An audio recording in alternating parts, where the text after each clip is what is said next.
নাই আমি তেতিয়া বিজ্ঞাপন দিয়াৰ সেই প্ৰক্ৰিয়াটো আগবঢ়াই নিয়াৰ মাজতে আমাৰ নিৰ্বাচন আহি গ'ল নিৰ্বাচনটো প্ৰত্যেক বছৰে নাহে গতিকে যি বছৰ নিৰ্বাচন আহে মডেল কোড অফ কণ্ডাক্টৰ কাৰণে আমাৰ বহুত কাম পিছুৱাই যায় গতিকে মডেল কোড অফ কণ্ডাক্টৰ কামৰ কণ্ডাক্টৰ কাৰণে কোড অফ কণ্ডাক্টৰ কাৰণে এই LP UPৰ বাছনি প্ৰক্ৰিয়াটো পিছুৱাই গৈছিলে ইয়াত আবেদন গ্ৰহণ কৰা প্ৰক্ৰিয়া সম্পূৰ্ণ হৈছে ইয়াৰ ফিজিক্যাল ভেৰিফিকেশ্যন খুব সোনকালে আৰম্ভ হ'ব কিন্তু ইতিমধ্যে আমি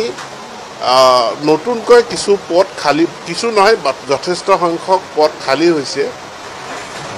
আৰু চৰকাৰে এটা সিদ্ধান্ত লৈছে যে এতিয়াৰ পৰা খালী পদৰ বিজ্ঞাপন দিওঁতে আমি প্ৰস্পেক্টিভলি খালী হ'বলগীয়া পদসমূহৰো আমি বিজ্ঞাপন দিম অৰ্থাৎ 31 মাৰ্চত 2025 আমাৰ LP UP আৰু সেকেন্ডাৰী গোটেইখিনি মিলাই প্ৰায় 8,500 পোষ্ট খালী হৈ যাব 31 মাৰ্চলৈকে গতিকে আমি 31 মাৰ্চলৈকে ৰখি নাথাকি আমি যদি এতিয়াই বিজ্ঞাপন দিওঁ তেতিয়াহ'লে খালী হোৱাৰ লগে লগে সেই সময়ত আমি তেওঁলোকক নিযুক্তি দিব পাৰিম গতিকে সেই বিজ্ঞাপনটো মানে খুব সোনকালে প্ৰকাশ পাব আৰু মই বিজ্ঞাপনটো যেতিয়া প্ৰকাশ পাব সকলোৱে আবেদন কৰিব পাৰিব তাৰ লগতে যেটো আমাৰ সেকেন্ডাৰী পৰ্যায়ৰ নিযুক্তি আছিল সেকেন্ডাৰী নিযুক্তিটোৰ বিজ্ঞাপনখন প্ৰকাশ হ'ল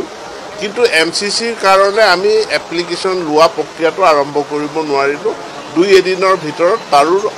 অনলাইন আবেদন গ্ৰহণ কৰা প্ৰক্ৰিয়াটো এতিয়া ছাৰৰ মন্তব্যটো আপোনালোকে স্পষ্টভাৱে শুনিলে বন্ধুসকল LP UP টিচাৰ ভেকেন্সি নিযুক্তি প্ৰক্ৰিয়া আৰম্ভ হ'ব গৈ আছে গতিকে বন্ধুসকল এনেধৰণৰ আপডেটবোৰ পাই থাকিবলৈ আমাৰ চেনেলটো সাবস্ক্ৰাইব কৰি দিয়ক আপডেট আহিলে আপোনালোকক মই পোনপ্ৰথমে চেনেলটোৰ ফালৰ পৰা জনাই দিম ঠিক আছে ইমানকৈ খাবলৈ মাৰিছোঁ ধন্যবাদ